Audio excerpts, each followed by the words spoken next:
여기서 미분 한 번 더 들어가야 해. 네가 여기서 멈추는데 이건 이계도 함수까지 가야 극값 판정이 되는 문제야. 그리고 여기 부호 판정도 다시 해봐. 구간 나눌 때 음수 구간 빠뜨렸어. 소녀는 귀를 의심했습니다. 노숙자 할아버지 입에서 이계도함수, 극값 판정 같은 단어가 술술 나오다니요. 그것도 책을 거꾸로 들고 보면서 단 몇 초 만에 오류를 찾아낸 겁니다. 할아버지, 대체 뭐 하시는 분이세요? 할아버지는 대답 대신 쓸쓸하게 웃기만 했습니다. 옛날에 좀 가르쳤어. 별거 아니야. 하지만 소녀는 직감했습니다. 이 할아버지가 별거 아닌 사람이 아니라는 것을요. 소녀는 우연히 할아버지의 정체를 알게 되고 할아버지의 잃어버린 10년을 되찾아 주려 합니다. 과연 할아버지를 노숙자로 만든 범인은 누구일까요? 그리고 이 싸움의 끝에는 어떤 결말이 기다리고 있을까요? 한겨울밤 영하 10도의 지하철역 계단 밑 찢어진 담요 한 장을 덮고 웅크린 노숙자가 있었습니다. 더럽게 헝클어진 머리카락, 동상 직전으로 시퍼렇게 변한 손가락, 바싹 말라 갈라진 입술, 그의 품에는 낡은 지갑 하나가 들려 있었고 그 안에는 빛바랜 신분증이 있었습니다. 이름은 이윤기. 희미하게 남은 사진 속 얼굴은 지금의 모습과 너무나 달랐죠. 천재 수학 강사가 왜 노숙자가 되었을까요? 누가 그를 이렇게 만들었을까요? 이 이야기는 바로 그 진실을 파헤치는 이야기입니다. 같은 시각 지하철역 출구 앞에서 17살 소년 찬수가 붕어빵을 굽고 있었습니다. 빨갛게 언 손으로 반죽을 뒤집고 노릇하게 익어가는 붕어빵에서 피어오르는 김이 소년의 얼굴을 잠시 따뜻하게 감싸주었죠. 찬수에게 이 노점은 단순한 장사가 아니었습니다. 돌아가신 할머니가 남겨주신 유일한 유산이자 혼자 살아가는 그의 전부였으니까요. 손님이 뜸한 밤 11시 찬수는 습관처럼 계단 아래쪽을 바라보았습니다. 그곳에는 언제나 그 사람이 있었거든요. 찬수는 할아버지가 안타까웠습니다. 유독 할아버지의 맑은 눈빛이 늘 마음에 걸렸습니다. 세상에 찌든 사람의 눈이 아니라 무언가를 잃어버린 사람의 눈 같았으니까요. 찬수는 컵라면에 뜨거운 물을 붓고 각 구운 붕어빵 서너 개를 종이봉투에 담았습니다. 그리고 조심스럽게 계단을 내려가 할아버지에게 다가갔습니다. 할아버지, 오늘도 많이 추우시죠? 이거 드시고 좀 녹이세요. 이윤기는 떨리는 손으로 컵라면을 받아들며 작게 고개를 숙였습니다. 학생, 항상 미안해. 찬수는 괜찮다며 손을 내저었습니다. 할아버지가 라면을 먹는 동안 찬수는 옆에 앉아 가방에서 수학책을 꺼냈습니다. 검정고시를 준비하느라 짬짬이 공부하는 게 일상이 된 지 오래였거든요. 바로 그때 예상치 못한 일이 벌어졌습니다. 할아버지가 라면 국물을 마시다 말고 찬수의 수학책을 뚫어지게 바라본 것이죠. 펼쳐진 페이지에는 미적분 문제가 빼곡했고 찬수가 연필로 풀어놓은 풀이 과정도 보였습니다. 할아버지의 눈빛이 순간 달라졌어요. 흐릿하던 눈동자에 선명한 빛이 번쩍 스쳐 지나갔습니다. 잠깐, 이 문제 좀 보자. 찬수는 의아했지만 수학책을 건넸습니다. 할아버지는 동상 걸린 손가락으로 페이지를 넘기더니 찬수의 풀이를 단 몇 초 만에 훑어보았습니다. 그리고는 단호하게 고개를 저었죠. 이 문제 이렇게 풀면 안 되지. 찬수는 깜짝 놀랐습니다. 3번이나 검토한 문제였거든요. 네, 어디가요? 할아버지는 떨리는 손가락으로 풀이 과정의 한 부분을 짚었습니다. 여기서 미분 한 번 더 들어가야 해. 이건 이계도 함수까지 가야 극값 판정이 되는 문제야. 찬수는 멍하니 할아버지를 바라보았습니다. 노숙자 할아버지의 입에서 이계도 함수, 극값 판정, 부호 판정 같은 단어가 술술 나오다니요. 도저히 믿기지 않았습니다. 할아버지, 뭐 하시는 분이세요? 찬수의 물음에 할아버지는 잠시 말을 멈췄습니다. 그의 눈에 복잡한 감정이 스쳐 지나갔어요. 슬픔인지 그리움인지 아니면 후회인지 알 수 없는 빛이었죠. 찬수는 할아버지가 알려준 대로 문제를 다시 풀어보았습니다. 이계도 함수를 구하고 부호 판정을 다시 하니 정말로 답이 달라졌습니다. 찬수가 처음 구한 답은 오답이었고 할아버지가 짚어준 방식대로 푼 답이 정답이었죠. 진짜네요. 할아버지, 진짜 맞아요. 찬수의 눈이 반짝였습니다. 검정고시 수학은 독학으로 공부하느라 늘 어딘가 막히는 부분이 있었는데 할아버지의 설명은 놀라울 정도로 명쾌했거든요. 마치 꽉 막힌 하수구가 뻥 뚫린 것처럼 시원했습니다. 그날 밤 찬수는 노점을 정리하면서도 자꾸 할아버지를 돌아보았습니다. 계단 밑에서 움츠린 채 잠든 노숙자 할아버지. 하지만 그의 머릿속에는 수학의 세계가 온전히 살아있었습니다. 그 모순이 찬수의 마음을 무겁게 눌렀죠. 집에 돌아온 찬수는 잠들기 전에 휴대폰을 꺼내 들었습니다. 검색창에 할아버지 목에 걸려있던 신분증의 이름을 쳐보았죠. 그런데 검색 결과를 보는 순간 찬수는 숨이 멎는 것 같았습니다. 수학의 신 이윤기, 대치동 일타 강사의 전설, 화면을 가득 채운 과거 기사들과 TV 출연 영상들, 교양 프로그램에서 환하게 웃으며 저소득층 학생들을 가르치는 모습, 자신이 세운 학원 앞에서 인터뷰하는 모습, 찬수는 그 얼굴을 오래도록 바라보았습니다. 지금은 주름지고 초췌해졌지만 분명 같은 사람이었습니다. 무엇보다 그 맑은 눈빛이 똑같았어요. 말도 안 돼. 찬수는 중얼거렸습니다. 대한민국 최고의 수학 강사가 왜 지하철역 계단 밑에서 자고 있는 걸까요? 막대한 부와 명성을 가졌던 사람이 왜 찢어진 담요 한 장의 의지에 겨울을 나고 있는 걸까요? 기사를 더 찾아보니 이윤기는 어느 순간부터 갑자기 사라졌다고 했습니다. 학원 측에서는 건강 문제로 은퇴했다고 발표했지만 그 이후의 행적은 아무도 몰랐죠. 찬수는 휴대폰을 내려놓으며 창밖을 바라보았습니다. 차가운 겨울바람이 창문을 흔들었고 어둠 속 어딘가에서 그 할아버지가 떨고 있을 거라는 생각에 가슴이 먹먹해졌습니다. 할아버지, 대체 누가 이렇게 만든 거예요? 이때까지만 해도 찬수는 몰랐습니다.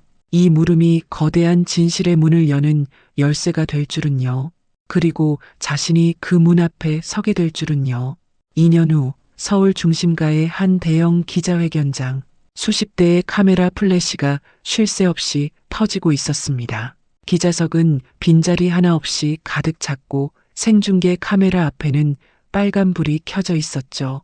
전국에서 이 회견을 지켜보는 사람들이 숨을 죽이고 있었습니다. 단상 위에는 두 사람이 나란히 서 있었습니다. 한 사람은 단정한 정장을 입은 30대 초반의 변호사 김선우, 또 한 사람은 이제 막 20살이 된 청년 찬수였죠. 두 사람의 표정은 담담했지만 눈빛만은 강렬하게 빛나고 있었습니다. 김선우가 먼저 마이크 앞에 섰습니다. 그의 목소리는 차분했지만 그 안에는 오랜 세월 품어온 감정이 담겨 있었죠. 저는 10년 전 이윤기 선생님의 무료 수학 교실에서 공부했던 학생입니다. 당시 저희 집은 형편이 어려워서 학원비는커녕 참고서 한 권 사기도 힘들었습니다. 그런 저에게 선생님은 한 푼도 받지 않고 수학을 가르쳐 주셨어요. 덕분에 저는 대학에 갔고 변호사가 될 수 있었습니다. 김선우는 잠시 말을 멈추고 옆에 선 찬수를 바라보았습니다. 그리고 이 친구, 찬수는 2년 전 지하철역 앞에서 붕어빵을 팔던 소년이었습니다. 이 친구는 길에서 노숙을 하고 계시던 선생님을 만났고 거리에서 수학을 배웠습니다. 저는 학원에서, 이 친구는 거리에서, 하지만 우리는 같은 분께 배웠습니다. 기자들이 웅성거리기 시작했습니다. 카메라 플래시가 더욱 거세게 터졌죠. 김선우는 흔들림 없이 말을 이어갔습니다. 이윤기 선생님은 10년 전 자신이 세운 학원과 모든 재산을 빼앗기셨습니다.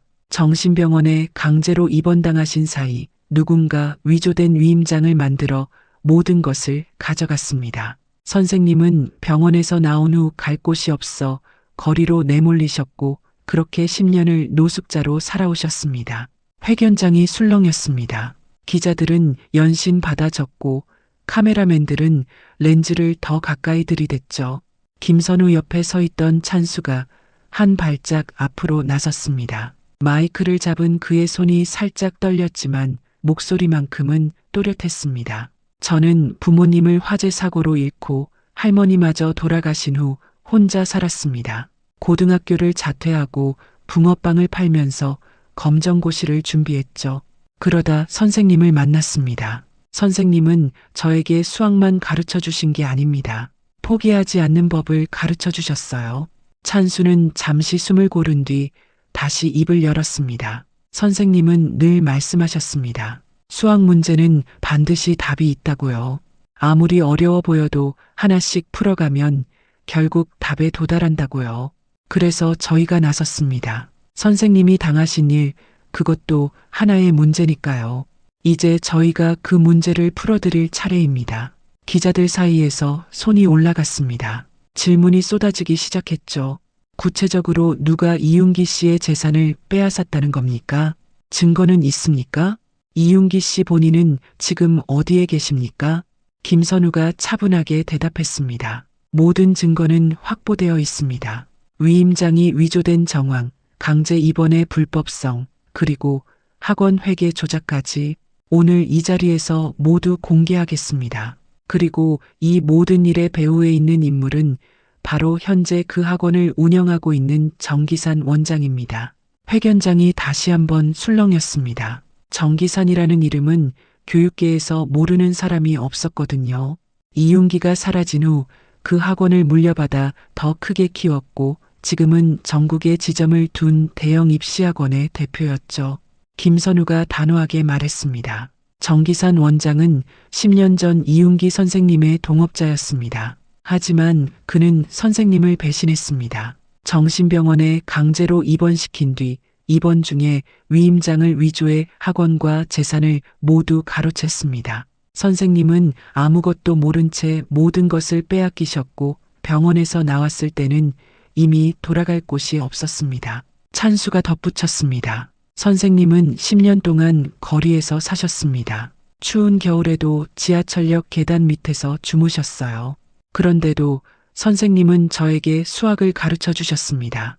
본인은 아무것도 없으면서 저에게는 모든 것을 주셨어요. 찬수의 목소리가 살짝 떨렸습니다. 하지만 그는 끝까지 말을 이어갔죠. 저는 선생님 덕분에 검정고시에 합격하고 대학에 갈 수 있었습니다. 그리고 이제 선생님의 억울함을 풀어드리려고 합니다. 선생님이 가르쳐 주신 대로 문제를 하나씩 풀어가겠습니다. 기자회견장 뒤쪽 휠체어에 앉은 한 노인이 조용히 이 광경을 지켜보고 있었습니다. 깨끗하게 정돈된 머리카락, 단정한 옷차림. 2년 전 지하철역 계단 밑에서 떨던 모습과는 완전히 달랐죠. 이윤기였습니다. 그의 눈에는 눈물이 고여 있었습니다. 김선우가 마지막으로 말했습니다. 10년 전 천재 강사는 왜 노숙자가 되었는가? 그리고 누가 그를 그렇게 만들었는가? 오늘 저희는 그 진실을 세상에 밝히겠습니다. 카메라 플래시가 폭풍처럼 터졌습니다. 이 기자회견은 그날 저녁 뉴스톱을 장식했고 전 국민의 이목이 이윤기라는 이름에 쏠렸습니다. 사람들은 궁금해하기 시작했죠. 대체 10년 전에 무슨 일이 있었던 걸까요? 붕어빵 파는 소년과 변호사는 어떻게 만나게 된 걸까요? 그리고 이들은 어떻게 이 거대한 진실을 파헤치게 된 걸까요? 이제 그 이야기를 처음부터 들려드리겠습니다. 찬수가 처음부터 이렇게 혼자였던 건 아닙니다. 5년 전만 해도 찬수에게는 평범한 가정이 있었습니다. 아버지는 작은 공장에서 일하셨고 어머니는 동네 슈퍼에서 파트타임으로 일하셨죠. 넉넉하지는 않았지만 셋이 모여 저녁을 먹고 주말이면 가끔 치킨을 시켜 먹는 소소한 행복이 있었습니다. 그런데 찬수가 12살 되던 해 겨울 그 모든 게 한순간에 무너졌습니다. 새벽 3시쯤이었습니다. 찬수는 이상한 냄새에 잠이 깼어요. 눈을 떠보니 방 안가득 연기가 자욱했고 문틈새로 붉은 불빛이 새어 들어오고 있었죠. 찬수는 공포에 질려 소리를 질렀습니다. 하지만 대답이 없었어요. 부모님 방에서는 아무 소리도 들리지 않았습니다. 나중에 들은 이야기로는 전기 합선이 원인이었다고 했습니다. 불은 부모님 방에서 시작되었고 두 분은 연기를 마셔 의식을 잃은 채 빠져나오지 못하셨죠.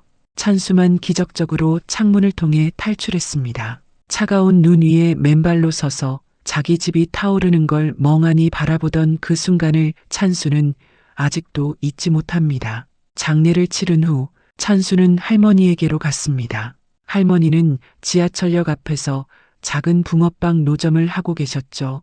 70이 넘은 나이에도 매일 새벽부터 일어나 반죽물을 만들고 팥을 삶았습니다. 찬수는 할머니 옆에서 장사를 도우며 중학교에 다녔어요. 할머니는 말수가 적은 분이셨지만 찬수를 향한 마음만큼은 깊었습니다. 밤에 찬수가 악몽을 꾸며 울면 아무 말 없이 등을 쓸어주셨고 매일 따뜻한 아침밥으로 찬수에게 기운을 주셨습니다. 세상에 남은 유일한 가족이었습니다. 하지만 할머니마저 오래 계시지 못했습니다. 찬수가 고등학교 1학년이 되던 해봄 할머니가 갑자기 쓰러지셨습니다. 병원에서는 췌장암 말기라고 했어요. 이미 온몸에 퍼져서 손을 쓸 수가 없다고 했죠. 할머니는 3개월을 버티셨습니다. 찬수는 학교를 빠지고 병원을 오가며 할머니 곁을 지켰어요. 할머니는 마지막까지 찬수 손을 꼭 잡고 말씀하셨습니다. 찬수야, 힘들어도 공부는 놓지 마라.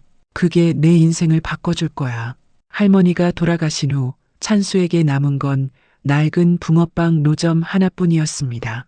친척이라고는 연락이 닿지 않는 먼 친척뿐이었고 도와주겠다는 사람은 아무도 없었죠. 다행히 주변 상인들의 도움으로 붕어빵 장사는 계속할 수 있었습니다. 생계를 찬수는 고등학교를 자퇴해야 했습니다. 학비를 낼 형편도 안 됐고 당장 먹고 살아야 했으니까요.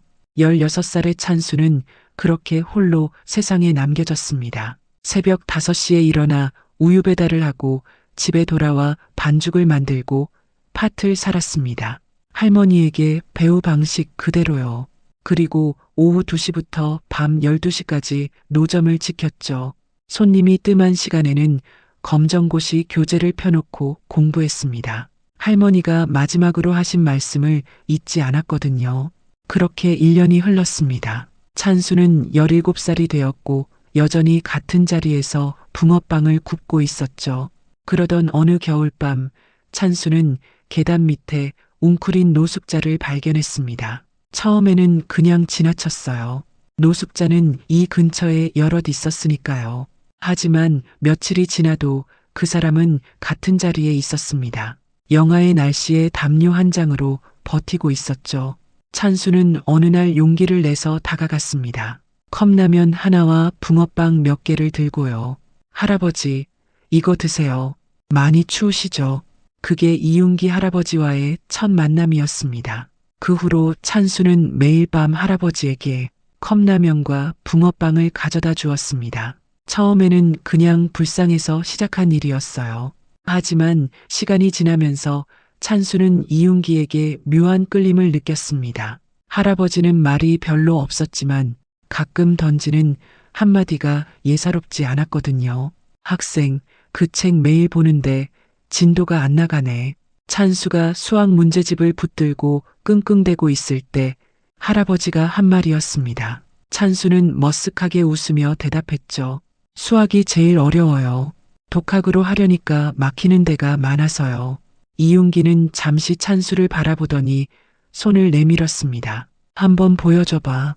그날 이후로 이윤기는 찬수에게 수학을 가르쳐주기 시작했습니다. 처음에는 찬수가 막히는 문제만 간단히 설명해주는 정도였어요. 하지만 할아버지의 설명은 어떤 인강보다도 명쾌했습니다. 복잡해 보이는 문제도 할아버지가 풀어주면 마치 실타래가 술술 풀리듯 이해가 됐죠. 찬수는 점점 궁금해졌습니다. 이 할아버지가 대체 누구인지요.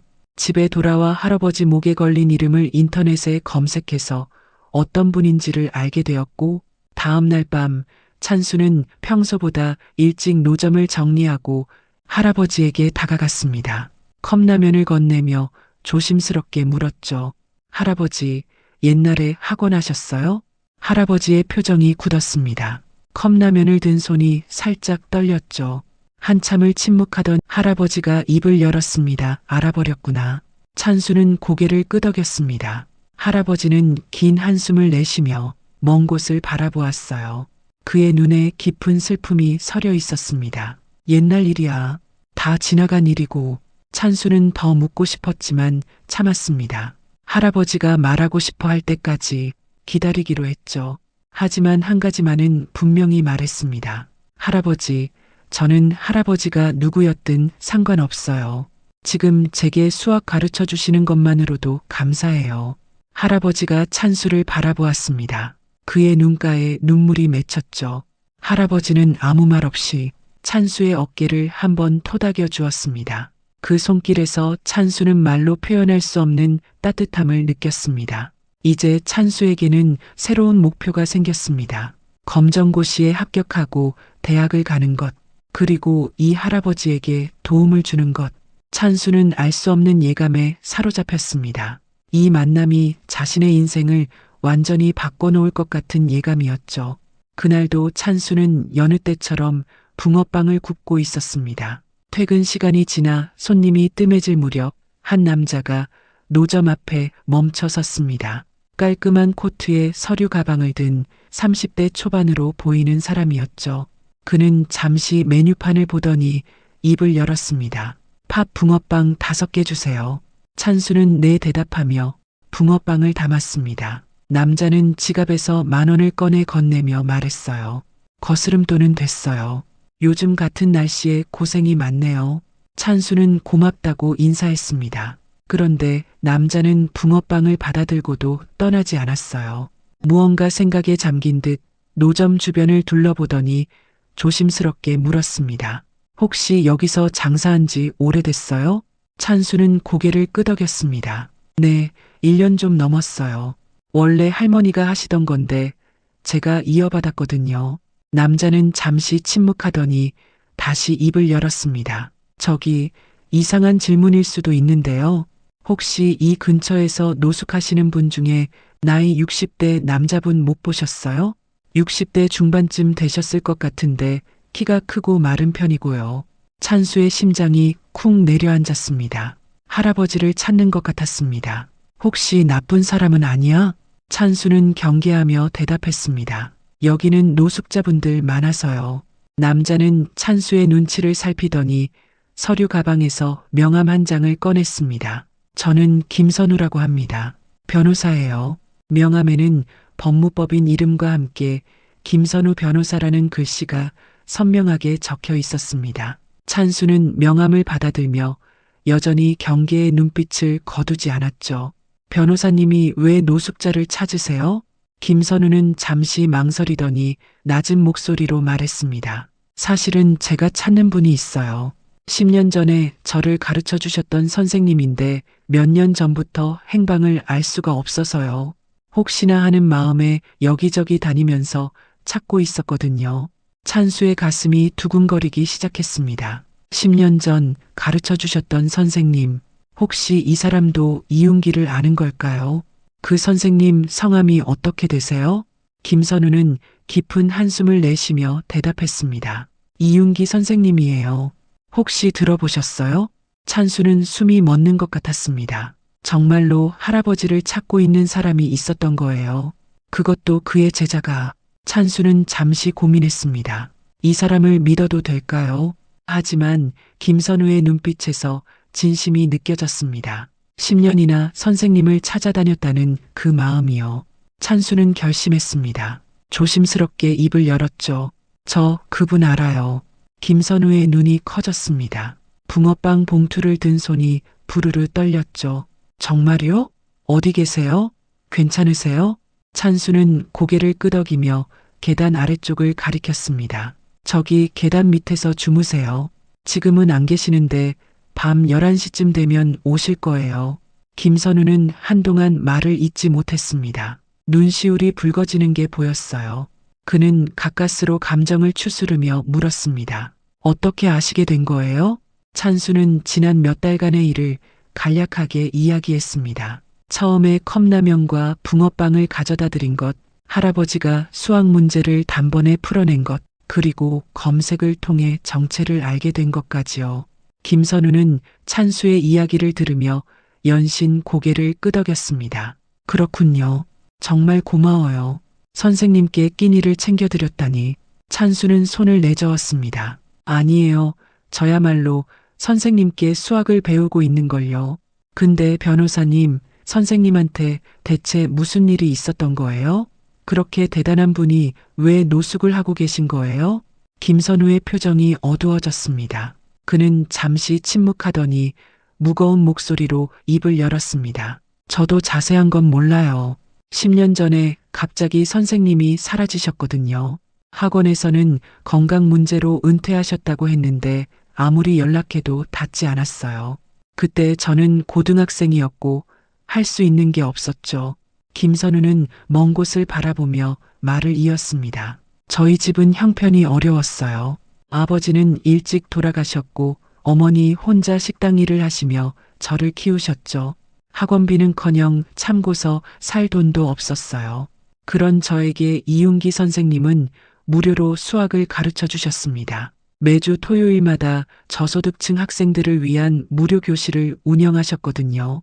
찬수는 조용히 듣고 있었습니다. 김선우의 목소리에는 깊은 감사와 그리움이 묻어 있었어요. 선생님 덕분에 저는 좋은 대학에 갔고 장학금을 받아 로스쿨까지 졸업했어요.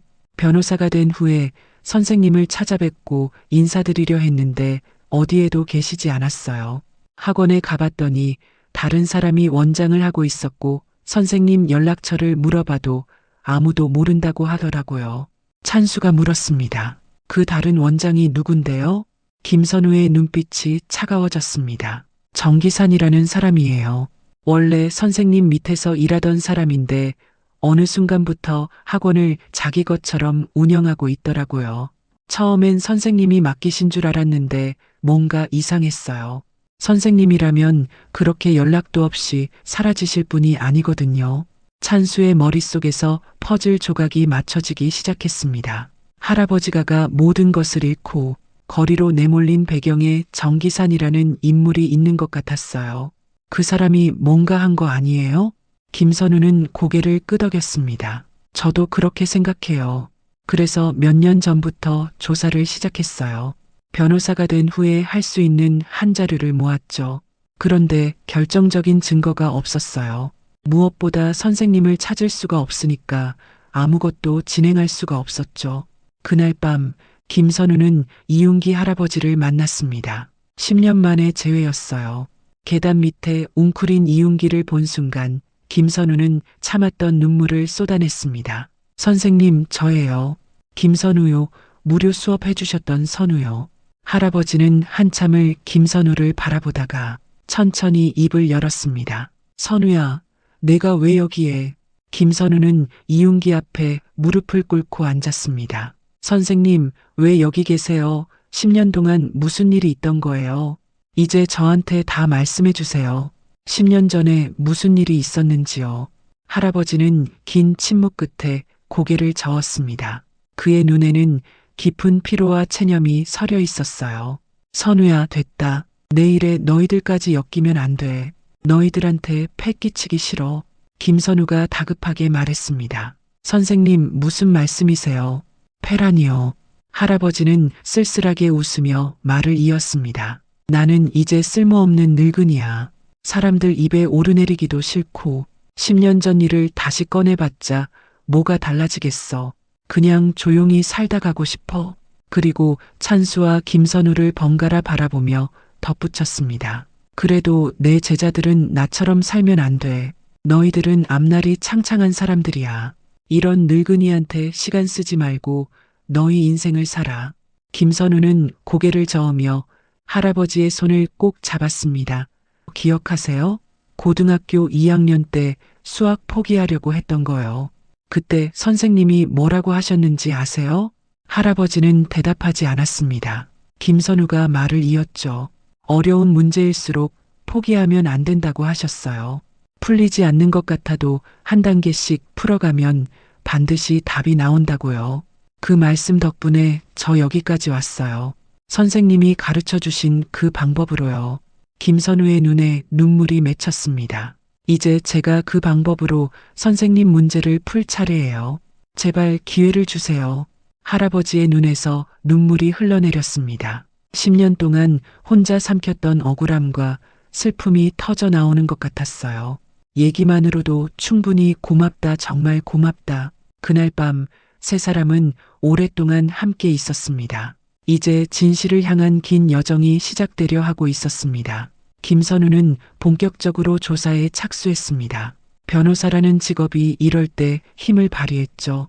법원 기록, 병원 자료, 부동산 등기부 등본, 일반인이라면 접근하기 어려운 자료들을 하나씩 확보해 나갔습니다. 가장 먼저 확인한 건 이윤기 선생님 명의의 재산 현황이었습니다. 10년 전 선생님은 대치동에 대형 학원 건물을 소유하고 있었고 강남에 아파트 2채 그리고 수십억 원의 예금이 있었죠. 그런데 현재 이윤기 명의로 남아있는 재산은 단 한 푼도 없었습니다. 모든 재산의 명의가 정기산에게 넘어가 있었어요. 김선우는 이상한 점을 발견했습니다. 재산 이전이 이루어진 시점이 모두 같은 해, 같은 달에 집중되어 있었거든요. 마치 누군가 계획적으로 한꺼번에 처리한 것처럼요. 선생님, 10년 전에 정기산한테 재산을 넘기셨어요? 김선우가 조심스럽게 물었습니다. 할아버지는 고개를 저었죠. 아니, 난 그런 적 없어. 그런데 기록에는 선생님이 직접 서명한 위임장이 있어요. 이 위임장으로 모든 재산이 정기산한테 넘어갔어요. 할아버지의 얼굴이 창백해졌습니다. 떨리는 손으로 이마를 짚으며 기억을 더듬었어요. 그때 나는 병원에 있었어. 정신병원에. 김선우와 찬수는 숨을 멈췄습니다. 정신병원이라니요. 이윤기가 천천히 입을 열었습니다. 10년 전 갑자기 몸이 이상해졌어. 잠을 못 자고 불안하고 환청이 들리는 것 같았지. 정기산이 좋은 병원을 알아봐 줄 테니 쉬라고 했어. 나는 그 말을 믿었고 정기산이 데려다 준 병원에 입원했지. 할아버지는 먼 곳을 바라보며 말을 이었습니다. 그런데 입원하고 나서부터 기억이 흐릿해. 약을 먹으면 정신이 몽롱해졌고 며칠이 지났는지 몇 달이 지났는지도 모르겠더라고. 나중에 퇴원했을 때는 이미 모든 게 끝나 있었어. 찬수가 물었습니다. 퇴원하셨을 때 어떻게 되셨어요? 할아버지의 목소리가 떨렸습니다. 학원에 가봤더니 내 자리가 없었어. 정기산이 원장이 되어 있었고 직원들은 나를 모른 척했지. 집에 가려고 했는데 비밀번호가 바뀌어 있었어. 부동산에 가서 확인해 보니 내 아파트가 정기산에게 팔렸다고 하더라고. 할아버지는 깊은 한숨을 내쉬었습니다. 은행에 가봤더니 예금도 전부 인출되어 있었어. 내 명의로 위임장이 작성되어 있다고 했지. 하지만 난 그런 걸 쓴 적이 없어. 병원에 입원해 있는 동안 누군가 내 이름으로 모든 걸 가져간 거야. 김선우의 손이 부르르 떨렸습니다. 분노와 슬픔이 뒤섞인 감정이 온몸을 휘감았죠. 그래서 어떻게 하셨어요? 할아버지는 쓸쓸하게 웃었습니다. 싸우려고 했지. 경찰에도 가고 변호사도 만났어. 그런데 아무도 내 말을 안 믿더라고. 위임장에 내 서명이 있고 내가 정신병원에 입원했던 기록이 있으니까. 정기산 쪽에서는 내가 정신이 이상해져서 스스로 재산을 넘겼다고 주장했어. 이윤기의 눈에 깊은 상처가 서려 있었습니다. 심지어 정기산이 언론에 내 병원 기록을 흘렸어. 조현병 의심 진단을 받았다고. 그 기사가 나간 후로 나를 도와주려는 사람이 아무도 없었지. 다들 미친 사람 취급했어. 찬수는 주먹을 꽉 쥐었습니다. 이렇게 비열한 일이 있을 수 있나요?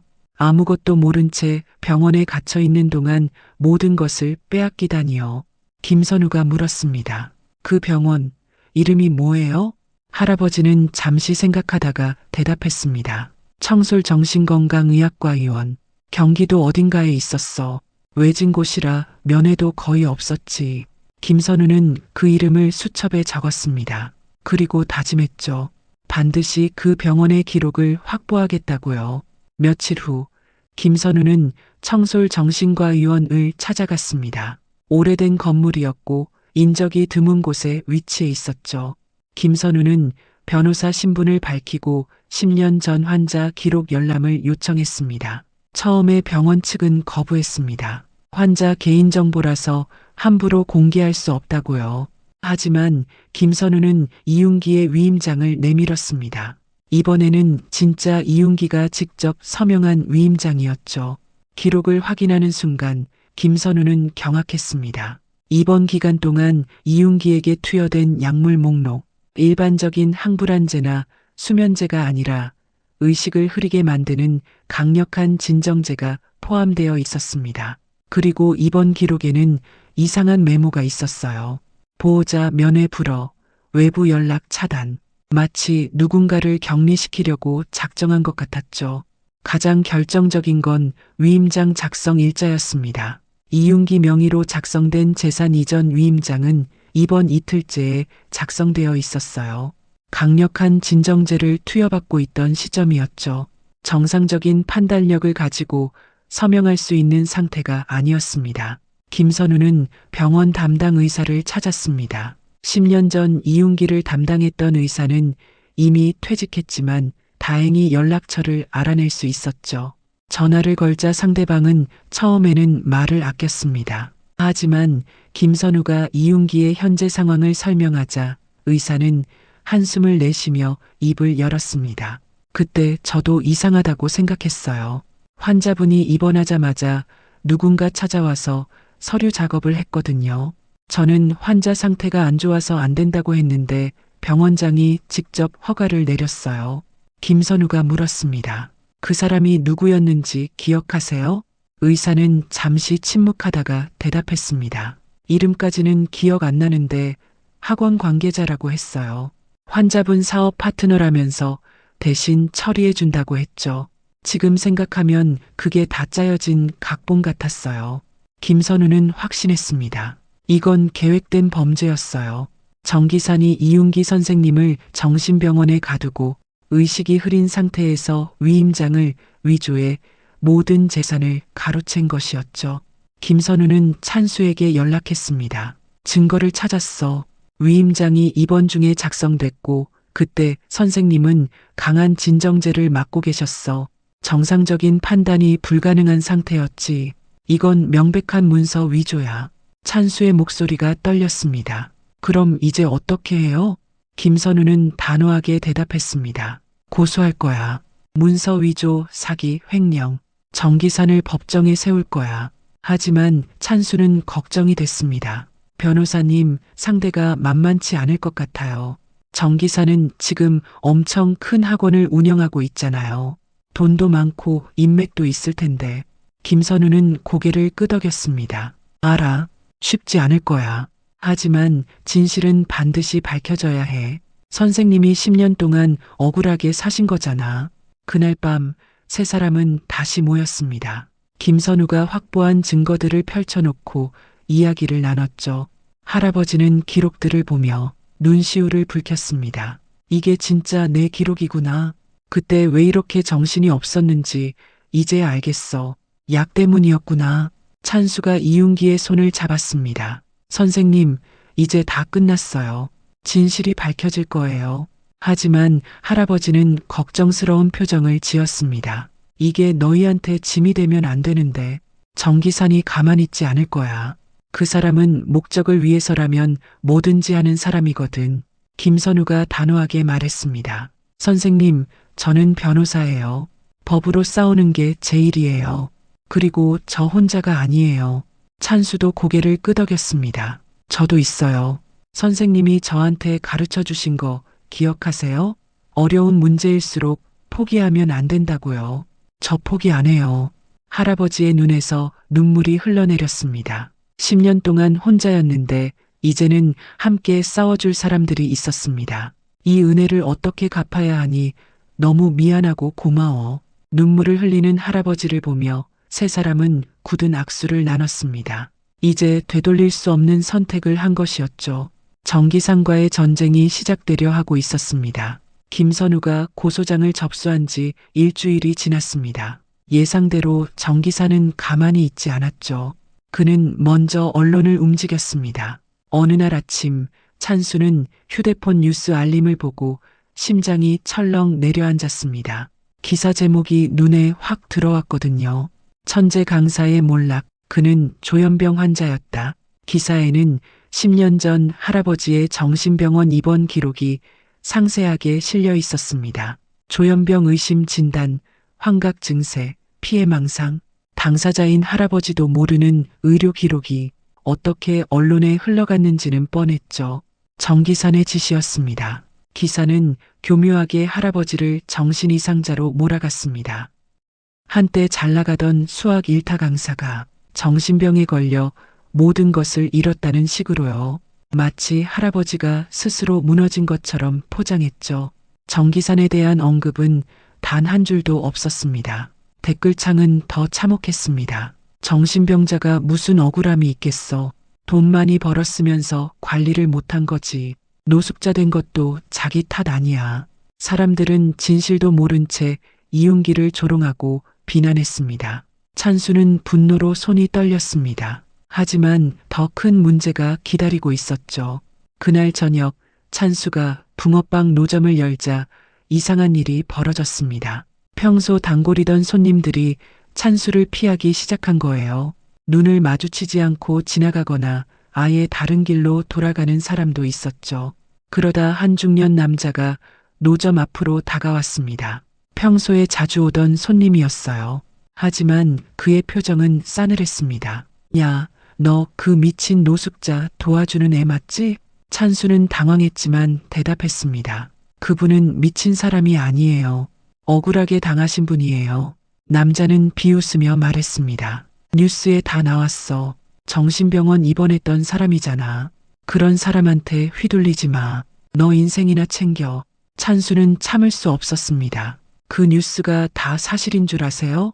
누군가 일부러 퍼뜨린 거예요. 선생님은 피해자예요. 남자는 코웃음을 치며 돌아섰습니다. 피해자? 거지 신세된 게 피해자야? 웃기지 마. 그 뒤로 며칠 동안 비슷한 일이 계속됐습니다. 어떤 사람은 대놓고 욕설을 퍼붓기도 했고 어떤 사람은 붕어빵을 사다가 집어던지기도 했죠. 찬수의 노점 매출은 반토막이 났습니다. 찬수는 힘들었지만 포기하지 않았습니다. 매일 밤 이윤기에게 컵라면과 붕어빵을 가져다 주었고 김선우와 연락하며 상황을 공유했죠. 한편 김선우도 쉽지 않은 시간을 보내고 있었습니다. 소속 법무법인에서 압력이 들어온 거예요. 김 변호사, 이윤기 건 좀 내려놓는 게 어때? 선배 변호사가 조심스럽게 말했습니다. 김선우는 의아했죠. 왜요? 증거도 확보했고 승산 있는 사건인데요. 선배는 한숨을 내쉬며 말했습니다. 정기산이 누군지 알아? 교육계에서 엄청난 인맥을 가진 사람이야. 국회의원들하고도 친하고 대형 로펌하고도 연결되어 있어. 우리 법무법인에도 은근히 압력이 들어왔어. 김선우의 눈이 차가워졌습니다. 그래서 포기하라는 거예요? 선배는 고개를 저었습니다. 포기하라는 게 아니라 조심하라는 거야. 자칫하면 내 경력에 흠이 생길 수도 있어. 김선우는 단호하게 대답했습니다. 선배님, 저는 변호사가 되기 전에 이윤기 선생님 제자였어요. 선생님이 아니었으면 저 변호사 못 됐어요. 이건 제 경력보다 중요한 문제예요. 선배는 더 이상 말하지 않았습니다. 하지만 김선우는 알 수 있었죠. 앞으로 법무법인 내에서 자신의 입지가 좁아질 거라는 것을요. 정기산의 공격은 거기서 멈추지 않았습니다. 이번에는 이윤기를 직접 겨냥했죠. 어느 날 밤 찬수가 노점을 정리하고 계단 밑으로 내려갔을 때 할아버지가 보이지 않았습니다. 평소 이 시간이면 항상 그 자리에 있었는데요. 찬수는 불안한 마음에 주변을 찾아다녔습니다. 한참을 헤매다가 골목 안쪽에서 할아버지를 발견했습니다. 그는 쓰레기통 옆에 쓰러져 있었어요. 얼굴에는 멍이 들어 있었고 입술이 터져 피가 흐르고 있었죠. 선생님, 찬수는 달려가 할아버지를 부축했습니다. 할아버지는 가까스로 눈을 떴어요. 찬수야, 괜찮아. 별거 아니야. 찬수는 눈물이 핑 돌았습니다. 누가 이랬어요? 누가 선생님한테 이랬어요? 할아버지는 힘겹게 대답했습니다. 모르는 사람들이었어. 3명이 와서 경고하더라고. 조용히 살고 싶으면 입 다물고 있으라고. 찬수는 치가 떨렸습니다. 정기산이 보낸 사람들이 분명했어요. 이렇게까지 비열하게 나올 줄은 몰랐습니다. 찬수는 즉시 김선우에게 연락했습니다. 김선우는 급히 달려왔고 할아버지를 병원으로 데려갔죠. 다행히 크게 다친 곳은 없었지만 정기산의 협박이 점점 노골적으로 변하고 있었습니다. 병원 복도에서 김선우가 말했습니다. 이대로 두면 안 돼요. 선생님을 안전한 곳으로 모셔야 해요.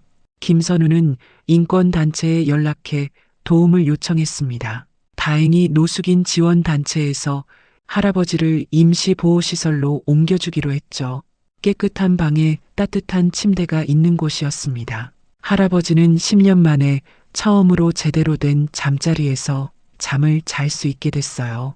찬수는 매일 보호시설을 찾아갔습니다. 노점 장사를 마치고 밤늦게 가서 할아버지와 이야기를 나눴죠. 주로 수학 이야기를 했습니다. 할아버지는 예전처럼 찬수의 문제를 봐주고 막히는 부분을 설명해 주었어요. 어느 날 밤 할아버지가 찬수에게 말했습니다. 찬수야, 그냥 포기해도 돼. 이렇게까지 고생할 필요 없어. 찬수는 고개를 저었습니다. 선생님, 저 혼자였으면 벌써 포기했어요. 부모님 돌아가시고 할머니 돌아가시고 매일 붕어빵만 굽고 있으면 뭐 하나 싶었거든요. 찬수는 할아버지를 바라보며 말을 이었습니다. 근데 선생님 만나고 달라졌어요. 선생님이 수학 가르쳐 주시면서 말씀하셨잖아요. 문제는 반드시 답이 있다고요. 그 말 듣고 저도 내 인생 문제를 풀어보자고 생각했어요. 할아버지의 눈가가 촉촉해졌습니다. 내가 그런 힘이 됐어? 찬수는 고개를 끄덕였습니다. 네, 선생님은 저한테 수학만 가르쳐 주신 게 아니에요. 포기하지 않는 법을 가르쳐 주셨어요. 그러니까 저도 선생님 포기 안 해요. 할아버지는 말없이 찬수의 손을 잡았습니다. 두 사람은 한참 동안 그렇게 있었죠. 한편 김선우는 과거 이윤기의 제자들을 수소문하고 있었습니다. 무료 수학교실에서 배웠던 학생들, 학원에서 수업을 들었던 학생들, 10년이라는 시간이 흘렀지만 선생님을 기억하는 제자들이 하나둘 나타나기 시작했죠. 그분 덕분에 대학 갔어요. 은혜를 갚고 싶었는데 어디 계신지 몰랐어요. 선생님에게 공부 배우고 싶은데 형편이 어렵다고 하면 학원비를 받지 않고 공짜로 가르쳐 주셨어요. 수학 강사로 유명해지고 사업도 잘 된 후에도 어려운 학생들에게 장학금을 많이 주셨어요. 그런 분이 왜 노숙을 하고 계세요? 그렇게 계셔야 하는 분이 아니세요. 그분은 이 시대의 진정한 어른이세요. 제자들의 증언이 모이기 시작했습니다. 이윤기 선생님이 어떤 사람이었는지, 얼마나 많은 학생들에게 희망을 주었는지, 이 증언들은 나중에 재판에서 중요한 역할을 하게 될 것이었죠. 그리고 결정적인 증인이 나타났습니다. 10년 전 청솔 정신건강의원에서 일했던 간호사였어요. 그녀는 김선우에게 연락해 말했습니다. 저도 그때 일이 이상하다고 생각했어요. 말씀드릴 게 있어요. 진실이 점점 수면 위로 떠오르고 있었습니다. 김선우는 약속 장소인 카페에 일찍 도착해 기다렸습니다. 얼마 후 50대 초반의 여성이 들어왔어요. 조심스러운 눈빛으로 주변을 살피더니 김선우 앞에 앉았죠. 김선우 변호사님 맞으시죠? 저는 박미영이에요. 10년 전에 청솔 정신건강의원에서 간호사로 일했어요. 김선우는 고개를 숙여 인사했습니다. 연락 주셔서 감사합니다. 말씀하신 그때 일이라는 게 뭔가요? 박미영은 잠시 망설이다가 입을 열었습니다. 이윤기 환자분 기억나요? 입원하셨을 때 상태가 그렇게 나쁘지 않았거든요. 불면증이랑 가벼운 불안 증세 정도였어요. 그런데 병원장님이 이상하게 강한 약을 처방하셨어요. 김선우의 눈빛이 날카로워졌습니다. 강한 약이라면 어떤 건가요? 박미영은 목소리를 낮췄습니다. 할로페리돌이라는 약이에요. 심한 조현병 환자한테나 쓰는 건데 이윤기 환자분한테는 과한 처방이었죠. 그 약을 맞으면 정신이 몽롱해지고 판단력이 흐려져요. 제가 병원장님께 여쭤봤더니 그냥 시키는 대로 하라고만 하셨어요. 김선우는 수첩에 빠르게 메모했습니다. 혹시 그때 누가 환자분을 면회온 적 있었나요? 박미영은 고개를 끄덕였습니다. 네, 한 남자분이 자주 오셨어요. 사업 파트너라고 하셨는데 이름이 정기산이었던 것 같아요. 그분이 올 때마다 병원장님이 직접 맞으셨고 저희 간호사들은 접근하지 말라고 했어요. 김선우의 심장이 빠르게 뛰기 시작했습니다. 결정적인 증언이었죠. 그 정기산이라는 사람이 뭘 했는지 보셨어요? 박미영은 잠시 생각하다가 대답했습니다. 한 번은 제가 실수로 병실 앞을 지나가다가 봤어요. 정기산이라는 분이 이윤기 환자분 손을 잡고 뭔가를 쓰게 하고 있었어요. 환자분은 눈도 제대로 못 뜨고 계셨는데 억지로 펜을 쥐어주더라고요. 김선우는 숨이 멎는 것 같았습니다. 이게 바로 위임장이 작성된 장면이었던 거예요. 그걸 보시고 어떻게 하셨어요? 박미영의 표정이 어두워졌습니다. 병원장님께 말씀드렸죠. 환자분 상태가 안 좋은데 서류 작업을 시키면 안 된다고요. 그랬더니 병원장님이 화를 내시면서 내가 상관할 일이 아니라고 하셨어요. 그리고 얼마 후에 저는 병원에서 잘렸어요. 김선우는 분노와 안타까움이 뒤섞인 감정을 느꼈습니다. 그래서 10년 동안 말씀을 못 하셨던 거군요. 박미영은 고개를 끄덕였습니다. 무서웠어요. 그때 제가 뭔가 잘못을 목격한 것 같았는데 혼자서 어떻게 할 수가 없었거든요. 그런데 최근에 뉴스에서 이윤기 선생님 기사를 봤어요. 노숙자가 되셨다는 거. 그때 그 일 때문에 이렇게 되신 거구나 싶더라고요. 박미영의 눈에 눈물이 맺혔습니다. 10년 동안 마음에 걸렸어요. 제가 그때 더 적극적으로 나섰으면 선생님이 이렇게 안 되셨을 텐데 이제라도 도움이 되고 싶어서 연락드렸어요. 김선우는 박미영의 손을 잡았습니다. 아닙니다. 지금이라도 말씀해 주셔서 정말 감사합니다. 이 증언이 재판에서 결정적인 역할을 할 거예요. 박미영은 결연한 표정으로 고개를 끄덕였습니다. 법정에서도 증언할게요. 더 이상 숨기고 싶지 않아요. 김선우는 이 소식을 찬수와 이윤기 선생님에게 전했습니다. 이윤기는 박미영의 이름을 듣고 희미하게 기억을 떠올렸어요. 그 간호사분 기억나. 유일하게 친절했던 분이야. 약 먹으면 정신이 없었는데 가끔 물 떠다 주시고 입을 덮어주시고 그랬어. 찬수가 말했습니다. 선생님, 이제 진짜 증거가 모였어요. 이길 수 있어요. 하지만 김선우는 신중했습니다. 증인은 확보했지만 물증이 더 필요해요. 정기산 쪽에서 저 간호사분 증언을 신빙성 없다고 공격할 수 있거든요. 그때 찬수가 아이디어를 냈습니다. 변호사님, 인터넷에 글을 올려보면 어떨까요? 이윤기 선생님한테 배웠던 제자들이 분명 더 있을 거예요. 그분들 증언도 모으면 도움이 되지 않을까요? 김선우는 고개를 끄덕였습니다. 좋은 생각이야. 여론도 중요하거든. 지금은 정기산 쪽에서 퍼뜨린 기사 때문에 선생님 이미지가 안 좋잖아. 진짜 선생님이 어떤 분이셨는지 알리는 게 필요해. 찬수는 그날 밤 인터넷 커뮤니티에 긴 글을 올렸습니다. 제목은 이랬죠. 제 선생님은 거리에서 저에게 수학을 가르쳐 주셨어요. 그분은 진짜였습니다. 찬수는 솔직하게 썼습니다. 부모님을 화재로 잃은 것, 할머니마저 돌아가시고 혼자 붕어빵을 팔며 살아온 것, 그리고 지하철역 계단 밑에서 만난 노숙자 할아버지가 자신에게 수학을 가르쳐 주었다는 것. 그 할아버지가 10년 전 전설의 일타 강사 이윤기였다는 것. 찬수는 마지막에 이렇게 썼습니다. 뉴스에서는 선생님을 정신병자라고 했어요. 하지만 저는 알아요. 선생님은 자신은 아무것도 없으면서 저에게 수학을 가르쳐 주시고 포기하지 말라는 용기를 주셨어요. 그런 분이 미친 사람일 리가 없잖아요. 선생님은 누군가에게 모든 걸 빼앗기셨어요. 저는 그 진실을 밝히고 싶어요. 글이 올라가고 몇 시간 후 댓글이 달리기 시작했습니다. 처음에는 의심하는 댓글도 있었어요. 진짜야? 노숙자가 일타 강사라고. 하지만 시간이 지나면서 분위기가 바뀌었습니다. 저도 이윤기 선생님한테 배웠어요. 무료 교실 다녔는데 진짜 좋은 분이셨어요. 선생님 덕분에 대학 갔어요. 은혜를 갚고 싶었는데 연락이 안 됐어요. 노숙자가 되셨다니 믿기지 않아요. 우리 딸이 선생님 무료 수학 강의 듣고 시험 점수 올랐어요. 당시에 정말 유명하셨다고. 제자들의 증언이 하나둘 쏟아졌습니다. 할아버지가 돈 없는 학생도 차별 없이 가르쳤다는 것, 늘 웃으며 학생들을 대했다는 것, 어려운 문제도 쉽게 풀어주셨다는 것. 10년 전의 기억들이 댓글창을 가득 채웠죠.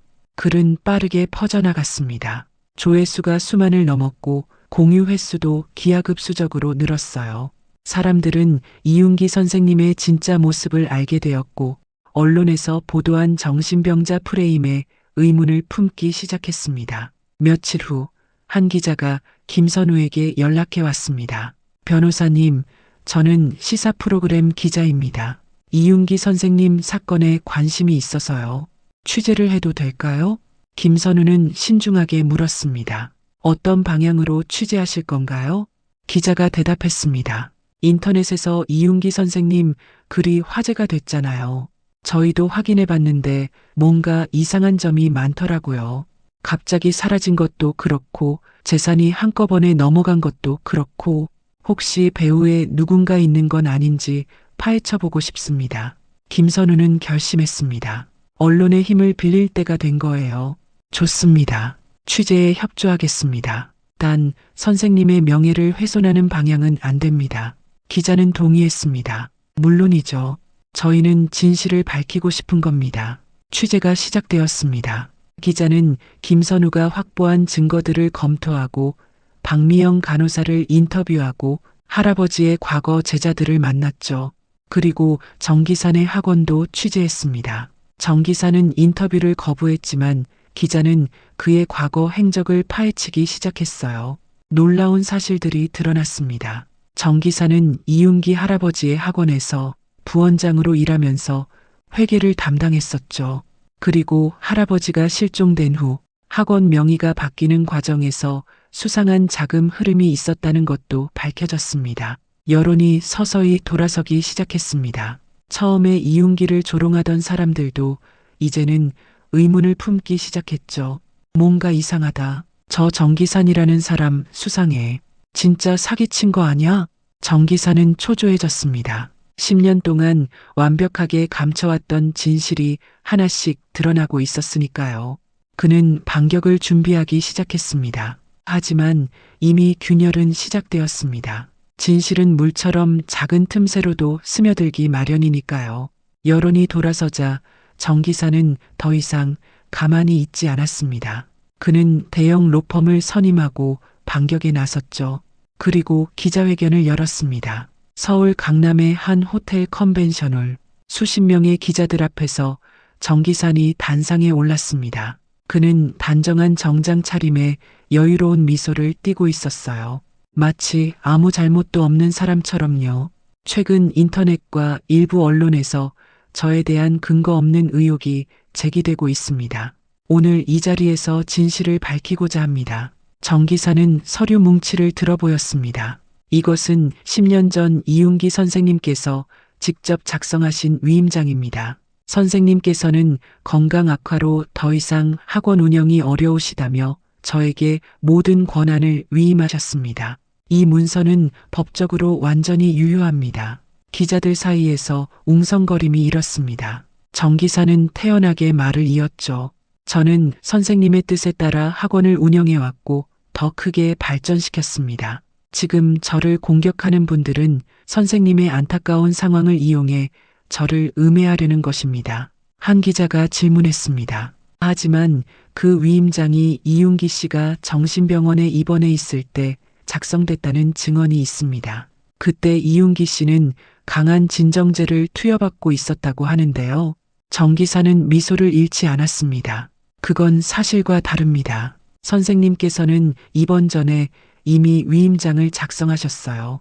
입원 중에 제가 방문한 건 문병 차원이었습니다. 증인이라는 분이 누군지 모르겠지만 10년 전 일을 기억한다는 게 얼마나 신빙성이 있을까요? 정 기사는 또 다른 서류를 꺼냈습니다. 그리고 이것은 이윤기 선생님의 정신병원 진단서입니다. 선생님께서는 조현병 의심 진단을 받으셨어요. 안타깝지만 사실입니다. 지금 저를 공격하는 그 제자라는 분, 김선우 변호사님께 묻고 싶습니다. 정신질환을 앓고 계신 분의 말씀을 근거로 저를 범죄자로 몰아가는 게 정당합니까? 기자회견장이 술렁였습니다. 정 기사는 피해자인 척 연기하고 있었어요. 그리고 그 연기는 꽤 효과가 있었죠. 기자회견 영상이 뉴스로 나간 후 여론은 다시 갈라졌습니다. 정 기사를 옹호하는 목소리도 커졌어요. 위임장이 있다는데 뭐가 문제야? 정신병 환자 말을 어떻게 믿어? 변호사라는 사람이 노숙자 말만 듣고 멀쩡한 사람 범죄자로 모는 거 아니야? 찬수의 붕어빵 노점에도 다시 사람들이 찾아왔습니다. 하지만 붕어빵을 사러 온 게 아니었어요. 야, 너 그 노숙자 편드는 애지? 멀쩡한 사업가 인생 망치려고? 정신병자 말 믿고 사기치는 거 아니야? 욕설과 비난이 쏟아졌습니다. 찬수는 이를 악물고 버텼지만 마음은 점점 무거워졌습니다. 김선우도 힘든 시간을 보내고 있었습니다. 소속 법무법인에서 압력이 더 거세졌거든요. 김 변호사, 이번 거는 손 떼는 게 좋겠어. 정기산 쪽 로펌에서 우리한테 경고했어. 계속 이러면 법무법인 차원에서 불이익이 있을 거래. 김선우는 단호하게 거절했습니다. 저는 못 그만둡니다. 이건 정의의 문제예요. 결국 김선우는 법무법인을 나왔습니다. 10년 가까이 다니던 직장을 잃은 거예요. 하지만 김선우는 후회하지 않았습니다. 선생님을 위해 할 수 있는 일이라면 뭐든 하겠다고 결심했으니까요. 상황은 점점 나빠졌습니다. 시사 프로그램 취재도 중단되었어요. 기자가 김선우에게 전화를 걸어 사과했죠. 변호사님, 죄송합니다.